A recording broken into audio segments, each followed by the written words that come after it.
आज का क्लास हमारा बेसिक ऑर्गेनिक केमिस्ट्री का क्लास है। तुम सब जान रहे हो कि अभी लॉकडाउन के कारण सरकार की जो व्यवस्थाएं हैं या सरकार की जो प्रक्रिया है उसमें बदलाव होता जा रहा है, लेकिन जो समय हमारा चल जाएगा वो वापस नहीं आएगा। तुम सभी अभी घर बैठे हुए हो, घर पर हो, आराम से हो, लेकिन उसमें क्या है कि पढ़ाई लिखाई तुम्हारा डिस्टर्ब हो रहा है। अभी जिस समय में हम लोग आ गए हैं उस समय के हिसाब से हम लोगों को अभी ऑर्गेनिक पढ़ना चाहिए। तो फिजिकल तो पढ़ाई हो नहीं पाया। फिजिकल हम लोग थोड़ा ही पढ़े थे कि लॉकडाउन शुरू हो गया, लेकिन हम समय को पकड़ने के लिए ऑर्गेनिक केमिस्ट्री को ऑनलाइन ही लेक्चर देंगे। उसके लिए हम तुम लोगों को व्हाट्सएप ग्रुप बना दिए हैं। जो विद्यार्थी फी जमा कर दिया है उसका ग्रुप चल रहा है और आज हम लेक्चर देंगे। इस पर तुमको समझाएंगे कि सबसे पहले हम ये जानेंगे कि basic organic chemistry, basic organic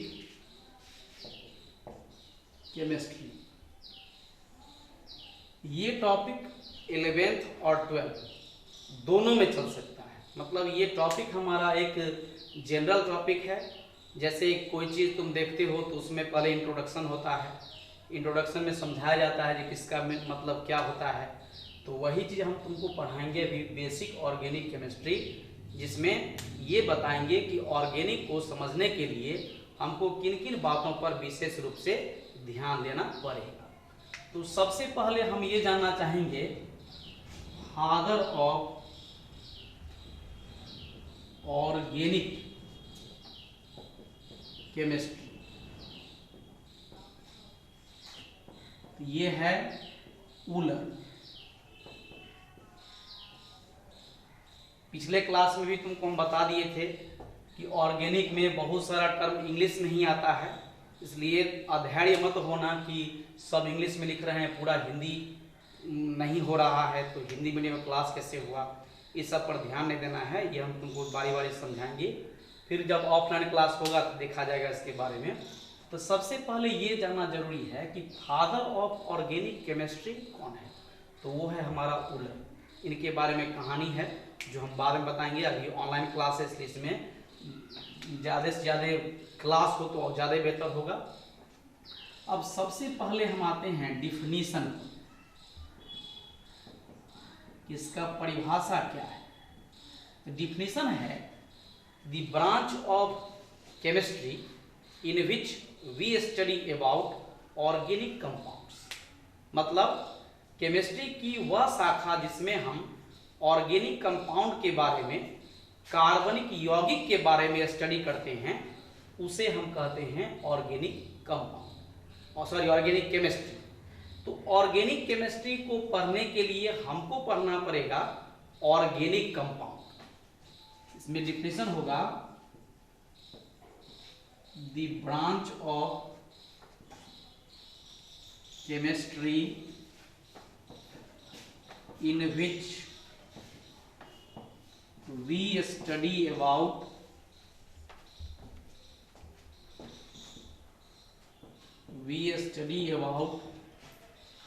organic compound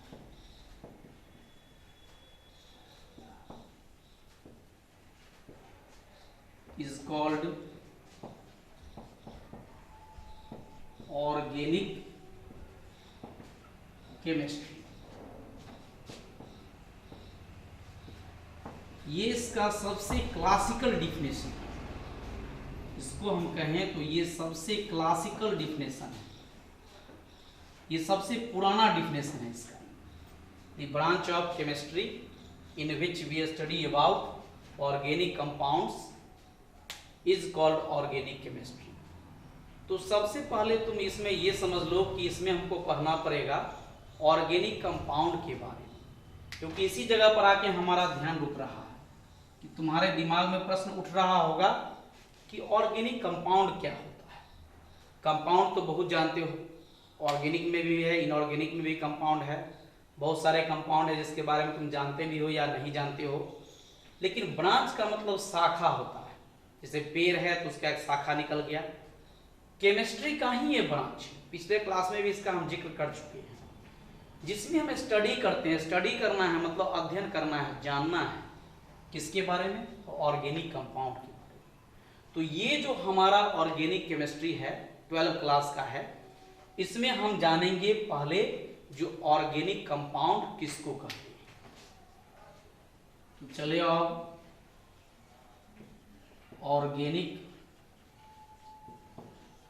compound के बारे में, ठीक है। 10वीं क्लास में भी तुम लोगों ने पढ़ा होगा या 11वीं में पढ़ा होगा कि ऐसा कंपाउंड जो कार्बन का कंपाउंड हो या वैसा कंपाउंड जो हमको लिविंग से प्राप्त हो। कंपाउंड भी हमको दो जगह से प्राप्त होता है, एक लिविंग से और एक नॉन लिविंग से। तो जो लिविंग से प्राप्त होता है उसको हम ऑर्गेनिक कंपाउंड कहते हैं। जैसे मान लो कार्बोहाइड्रेट है, फैट है, प्रोटीन है, विटामिन है, ये सारे कंपाउंड हमको प्राप्त होते हैं लिविंग से। जैसे तुम गेहूं खाते हो उसमें कार्बोहाइड्रेट है, चावल खाते हो कार्बोहाइड्रेट है। तो जो लिविंग से प्राप्त होता है उसको हम कहते हैं organic compound. The compound which obtained from livings is called organic compound।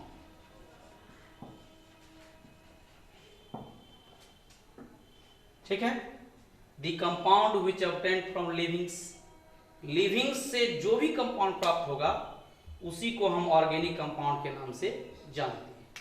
आप कहोगे कि लिविंग से प्राप्त होने वाला कंपाउंड कौन सा है? देखो इसका एग्जांपल है जैसे कार्बोहाइड्रेट,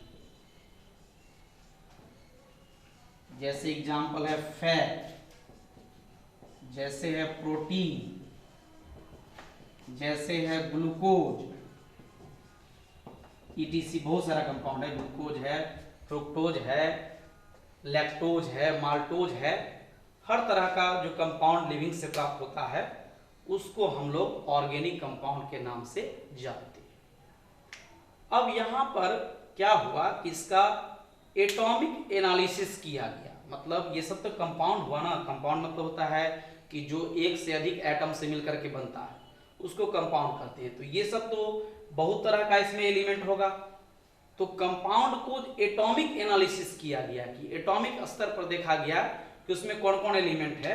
तो यह पाया गया कि इसमें कार्बन सब में पाया गया। जैसे मान लो कार्बोहाइड्रेट है तो इसमें भी कार्बन है, फैट है तो उसमें भी कार्बन है, प्रोटीन है तो कार्बन है, ग्लूकोज है तो कार्बन है, फ्रुक्टोज है तो कार्बन है, सब में कार्बन पाया गया। तो इसका एक कॉमन एलिमेंट माना गया, common element of organic compound. ठीक है, तो वो हो गया कार्बन, कॉमन एलिमेंट हो गया हमारा कार्बन, मतलब मेन एलिमेंट हो गया हमारा कार्बन। माने कार्बन एक तरह से समझो तो ऑर्गेनिक कंपाउंड का एक हो गया धुरी, जिसको कहते हो वो धुरी हो गया। उसी धुरी पर जो है जितना भी एलिमेंट है उसको अरेंज करते हैं। अब तुम्हारे मन में ये बात आएगा कि कार्बन तो चला गया धुरी में, तो अब जो एलिमेंट है उसका क्या नाम है? तो उसका नाम है ऑर्गेनोजेंस।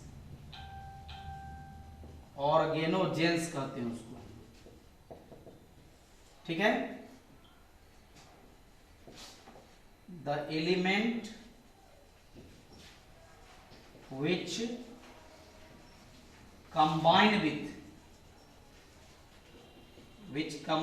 with carbon to form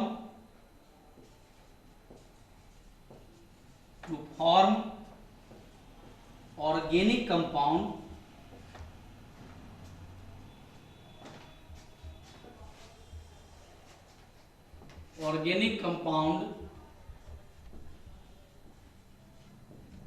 is called organogens. ठीक है, तो सबसे पहले हम ऑर्गेनिक केमिस्ट्री में गए तो हमको जाना पड़ा ऑर्गेनिक कंपाउंड के पास। अगर हम ऑर्गेनिक कंपाउंड के पास गए तो हमको जाना पड़ा किसके पास, तो लिविंग से प्राप्त होने वाले कंपाउंड के पास, जैसे कार्बोहाइड्रेट है, फैट है, प्रोटीन है, ग्लूकोज है। इस तरह से इसका एटॉमिक एनालिसिस किया गया तो पता चला कि इसमें कार्बन सभी में है। माने जैसे मान लो कि हाइड्रोजन इसमें है तो हाइड्रोजन इसमें हो भी सकता है, नहीं भी हो सकता है।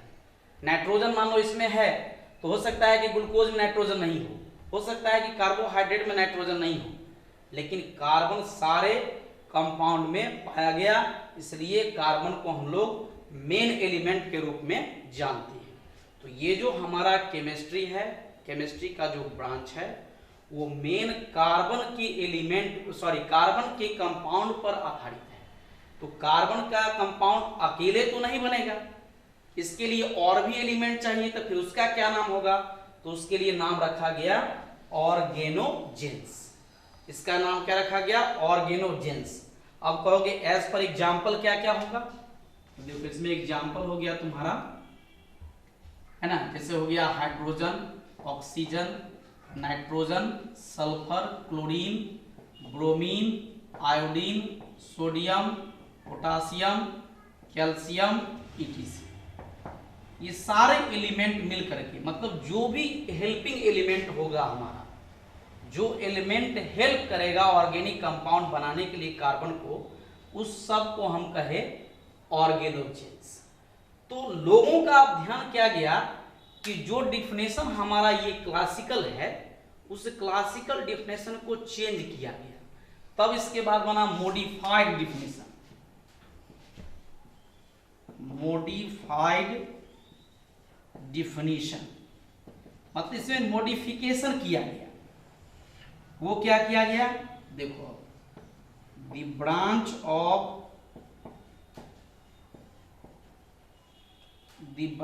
Of chemistry in which we study about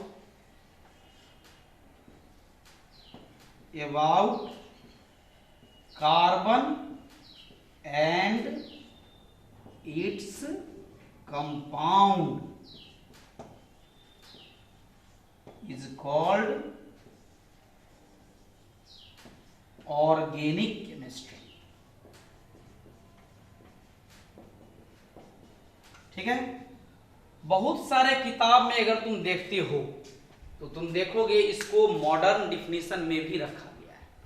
इसी डिफिनेशन को, the branch of chemistry in which we study about carbon and its compound is called organic chemistry, इसको मॉडर्न में रखा गया। लेकिन नहीं, यहां पर भी ऑर्गेनोजेंस के हेल्प से या हमारे कार्बन की हेल्प से जो कंपाउंड बनता है उसको भी दो पार्ट में बांटा गया है। कैसे बांटा गया है इसको हम बताते हैं।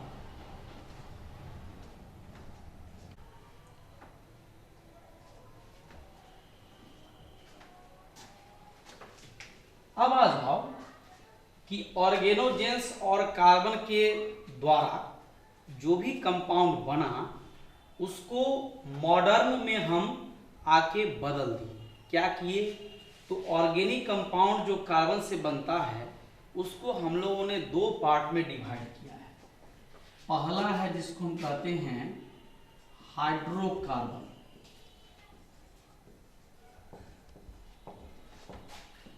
और दूसरा कहते हैं डेरिवेटिव ऑफ हाइड्रोकार्बन। एक है हाइड्रोकार्बन, तो नाम से ही स्पष्ट है, हाइड्रो और कार्बन। तो ये ऐसा कंपाउंड बना जिसमें मात्र कार्बन और हाइड्रोजन होगा, इसके अलावा नहीं। जैसे CH4 देख लो, सिर्फ कार्बन हाइड्रोजन है। C2H6 देख लो, सिर्फ कार्बन हाइड्रोजन है। C6H6 देख लो, ये कार्बन हाइड्रोजन है। तो यहाँ हाइड्रोकार्बन हम कहते हैं वैसे कंपाउंड को जिसको हम सिर्फ कार्बन और हाइड्रोजन से ही बनाते हैं। इसका डिफिनेशन होगा the organic compound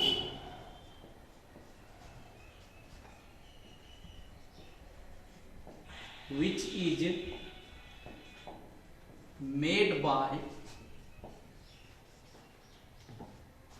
carbon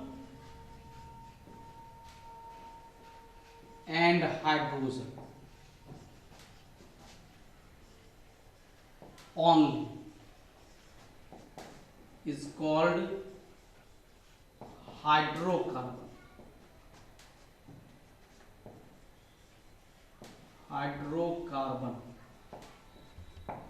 ठीक है। The organic compound which is made by carbon and hydrogen only is called hydrocarbon. अब इसमें आया वैसा कंपाउंड जो सिर्फ कार्बन और हाइड्रोजन से बनता है। जैसे एग्जांपल में देख लो तुम, CH4 देख लो, C2H6 देख लो, C3H8 देख लो, C3H6 देख लो, C6H6 देख लो, etc। और भी नहीं मन है तुम्हारा तो ऐसे भी देख सकते हो, CH3, CH, CH2, CH, CH2, CH2, CH3, फिर देख लो यहाँ CH हो गया, फिर यहाँ CH3 हो गया, फिर यहाँ CH3 हो गया, फिर इसमें CH लगा दिए, यहाँ CH3 कर दिए, यहाँ CH3 कर दिए। ये भी कंपाउंड तुमको लगता है कि बहुत बड़ा कंपाउंड है, लेकिन ये भी हाइड्रोकार्बन के ही लिस्ट में है। अब रह गया कि कुछ कंपाउंड तुम ऐसा देखा होगा, जैसे CH3OH हम लिखते हैं, CH3OH हम लिखते हैं। अब तो यहाँ पर तुम्हारा प्रश्न उठेगा कि इसमें कार्बन है, हाइड्रोजन है, ऑक्सीजन भी आ गया, तो इसी को रखा गया डेरिवेटिव। डेरिवेटिव में मतलब क्या कि जो कार्बन हाइड्रोजन के अलावा एलिमेंट अगर कोई आ गया तो उस कंपाउंड का नाम हो जाएगा डेरिवेटिव्स ऑफ हाइड्रोकार्बन। तो चलो अब देखो, derivatives of hydrocarbon.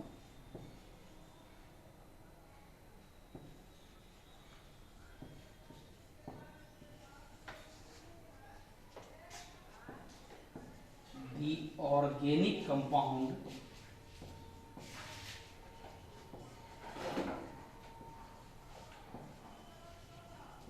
which is made by carbon, hydrogen and other organogenetic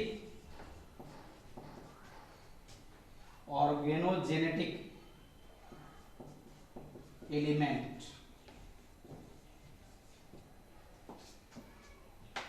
is called derivatives of hydrocarbon. ठीक है, दोनों में फर्क इतना ही है कि एक में कार्बन हाइड्रोजन के अलावा कोई दूसरा एलिमेंट नहीं मिलेगा, इसमें क्या है कि कार्बन हाइड्रोजन के अलावा भी कोई दूसरा ऑर्गेनोजेनेटिक एलिमेंट मिल सकता है। जैसे एग्जांपल में आता हूं, जैसे CH3OH है, देखो ऑक्सीजन आ गया, CH3NH2 है, देखो नाइट्रोजन आ गया, CH3COONHCH3, ठीक है, ETC। इसमें देख सकते हो तुम कि नाइट्रोजन के अलावा ऑक्सीजन भी आ गया। तो ये हो गया हमारा हाइड्रोकार्बन और उसका डेरिवेटिव। क्योंकि सबसे पहले हम बताए कि ऑर्गेनिक केमिस्ट्री अगर पढ़ते हो तो सबसे पहले तुमको पढ़ना होगा ऑर्गेनिक कंपाउंड के बारे में।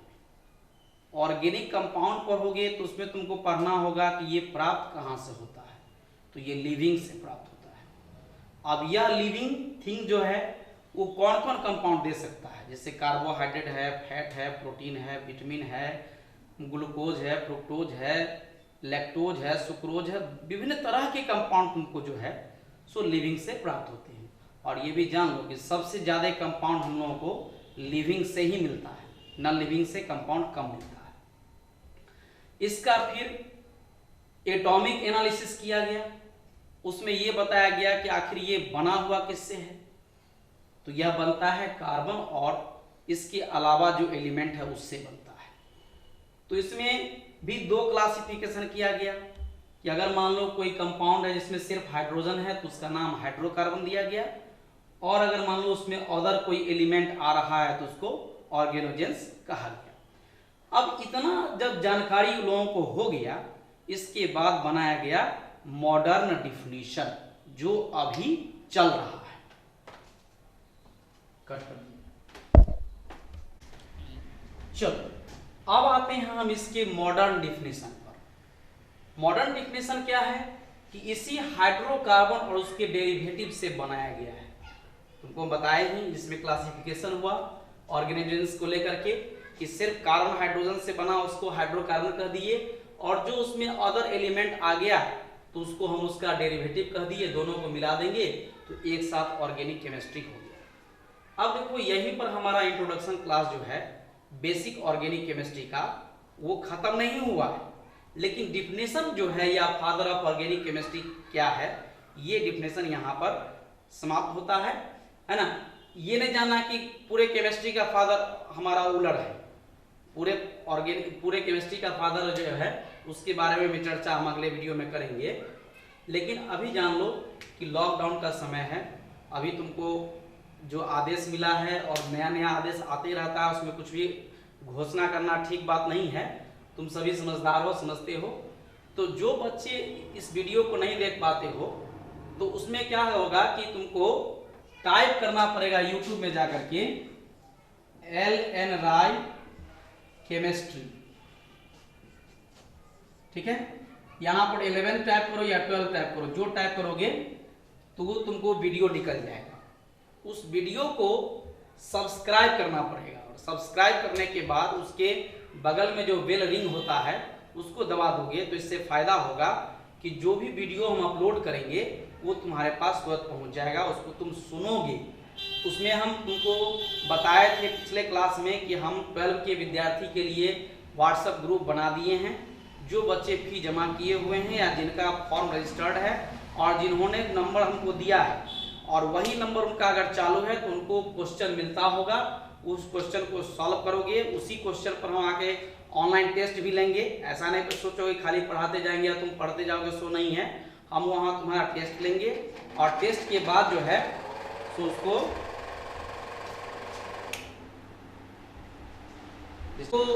जो भी मैंने टाइप करोगे इसमें आ जाएगा, सब्सक्राइब कर लोगे।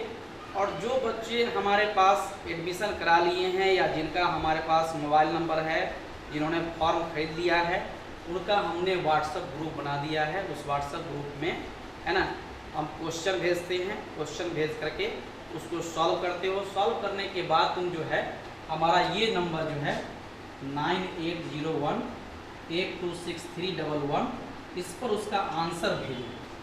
आंसर हम चेक करेंगे और इसका तुरंत हम रेफरेंस देंगे। अगर मान लो कोई क्वेश्चन का आंसर अगर तुमसे गलती हो रहा है, तुम सब में से कोई सॉल्व नहीं कर रहे हो, तो उसको हम नेक्स्ट वीडियो में अपलोड कर देंगे, तुम लोग देख लेना।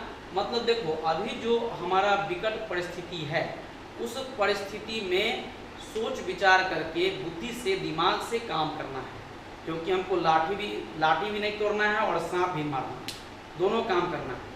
तुम जब तैयार हो जाओगे तो लगेगा कि सब आसान है और इसमें समय देना पड़ेगा। लेक्चर क्लास तुम मान लो सुन सकते हो, लेकिन जो एक्स्ट्रा फैसिलिटी है, तैयारी है तुम्हारा या बोर्ड का जो परीक्षा है उसके लिए तैयारी करना होगा, तुमको व्हाट्सएप के चैनल से आना पड़ेगा। इस चैनल के जरिए संभव नहीं है क्योंकि ये लेक्चर क्लास है। यहाँ पर तुमको हम सिर्फ लेक्चर देंगे, थ्योरी बताएंगे, उसका कॉन्सेप्ट क्लियर करेंगे, उस पर क्वेश्चन देंगे। जो क्वेश्चन तुमको सॉल्व करके हमको भेजना पड़ेगा। तो हम जो ग्रुप बनाए हैं उस ग्रुप में सिर्फ हम ही मैसेज भेज सकते हैं, तुम नहीं भेज सकते। तो तुम मेरे इस नंबर पर व्हाट्सएप कर दोगे तो हम देख लेंगे, तुमको जो जवाब देना होगा जवाब दे देंगे। और इससे ज़्यादा हम इस क्लास में नहीं समझाएंगे। अब तुम लोग समझ चुके हो, सारा नियम तुमको मालूम हो चुका है कि किस तरह से चलना है। वैसे भी सरकार का आदेश बढ़ते रहेगा। हमको लगता है अपना कि ये सेशन तुम लोगों का इसी तरह से चलेगा, इसी में पढ़ना होगा। तो पढ़ाई नहीं रुकना चाहिए, इस बात पर विशेष ध्यान देना है। तो इसको यहीं पर ख़त्म करते हैं। Thank you.